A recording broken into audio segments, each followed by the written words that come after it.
This is assignment 4 for Combinatorics. My name is Sean French, student number 183222139. The question I'm tackling today is each vertex of a simple graph G has degree k.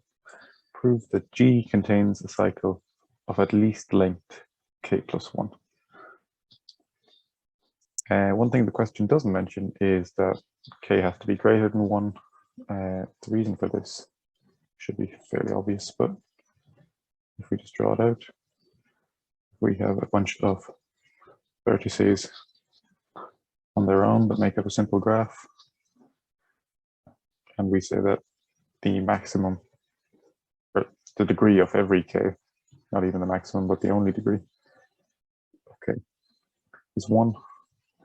Then we're just going to get a bunch of disjoint pairs such as this that can obviously not form any cycles, let alone one of length k plus 1. Yes. So with that being said, that the k must be at least 1, we can start with the k is equal to 2 case. We can prove for that, and then we can prove for k is greater than 2. For the k is equal to 2 case, that's the degree of each vertex is 2. We have 2 options or 2 cases. Case 1 is the simple case, where we start at the point V0, our initial vertex. V0 is connected,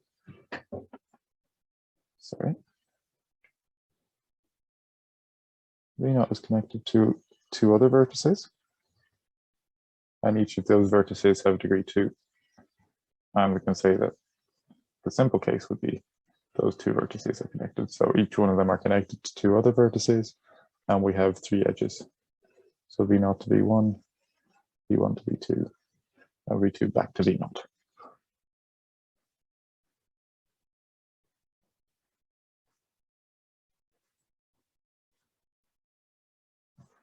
And that has 3 edges, which is indeed of length k plus 1.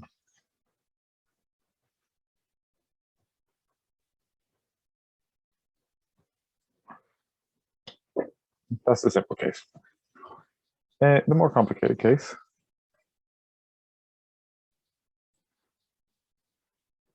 we again start at the point of vertex V0, which again has 2 neighbors. But this time we assume that there is no straight line across between the 2 of them. So in this case, there must be more points in our graph. And I should mention for case 1, there may indeed be more points in this graph that we don't need to care about because they aren't part of our cycle. In the case 2, there must be more points because else our point V1 and I'm going to call it Vk here. These points would not be of degree 2, as the question states.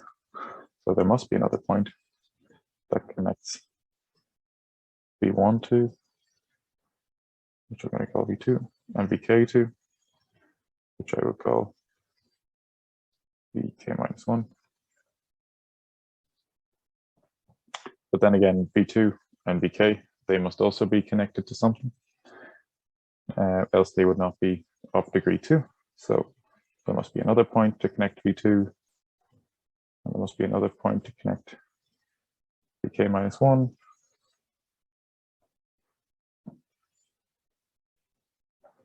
And this goes on.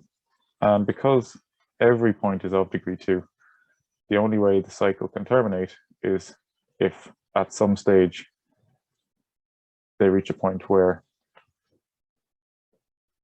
they connect. So there will be a long cycle starting and ending at V0. So in this case, it looks like V0 goes to V1, goes to V2, and that keeps on going until eventually, due to the finiteness of the graph and the fact that every point is of degree k, it has to make its way back to V0.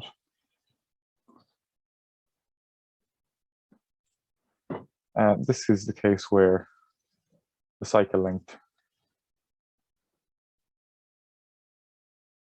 is obviously much greater than k plus 1, which is the other option. We were to prove that there always exists a cycle that is length greater than or equal to k plus 1. That's the k equals 2 case. Okay, so for the k greater than 2 case in general, we let p be the longest path in our simple graph. So we say V0 is where we start. That goes to V1, V2, and so on until we reach some VL. We don't need to find what L is for now. Now, this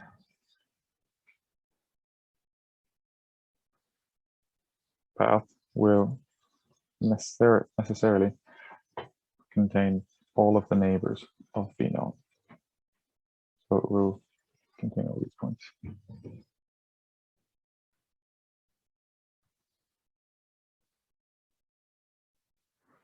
And because if it did not contain all neighbors of V0, it could indeed be extended to include it, and then P would not be the longest possible path in the graph.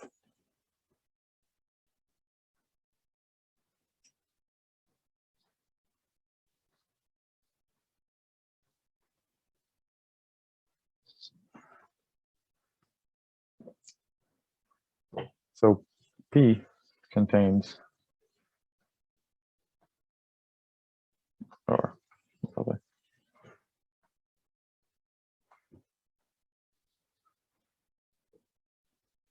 P contains all neighbors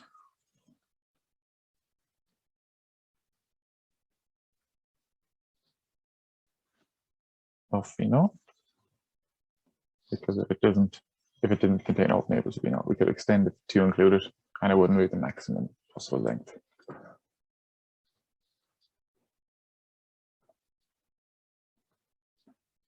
Now, using this information, we know V0 has k neighbors by definition.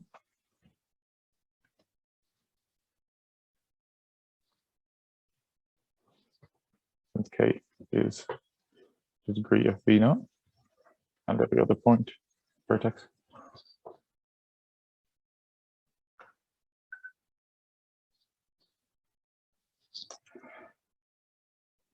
And so from this path, we can follow the path P.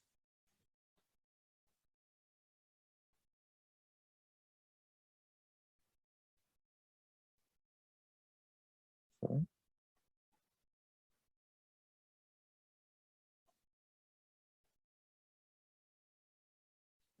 We follow path P through the points, the neighbors, or other,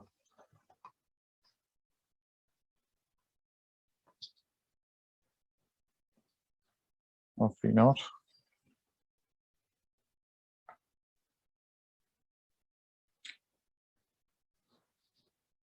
And we do this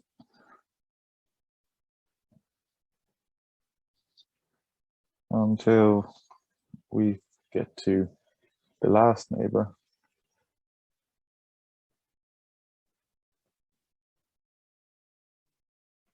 So if k has 4 neighbors, we'll follow the path from V0 to the first neighbor, and so on until the second neighbor, and so on until the third neighbor. But when we reach the last neighbor, the fourth neighbor for the k equals 4, we stop following the path P, which is the longest possible path, and we cut straight back to V0.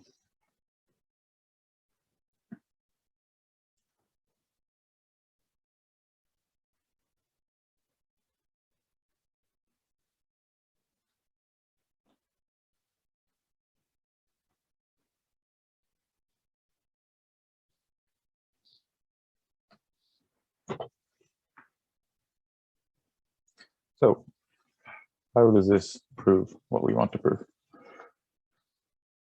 Well, we know B0 has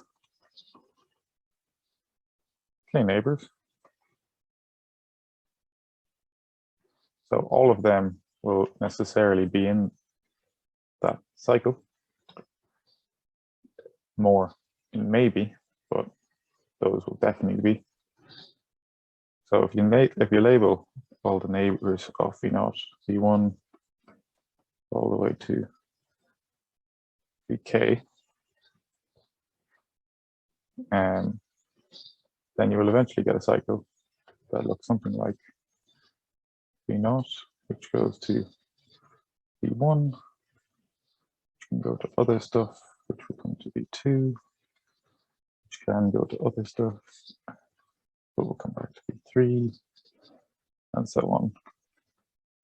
And I've chosen the labeling 1, 2, 3, and so on, such that they are in the correct order for the sequence. And then eventually you'll get back to Vk, and at that point you'll go, right, I've included all k points, or k neighbors of V0 in my cycle, so I can just go right back to V0. And that proves our theorem, since each one of these edges, there are k edges between V0 and Vk, and then going back to V0 at the end is the final k plus 1 edge.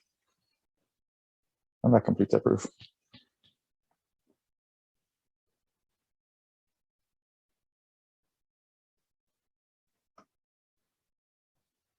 And obviously, the more points we have in here, we will have the greater than k plus 1, but the minimum will always be k plus 1 edges.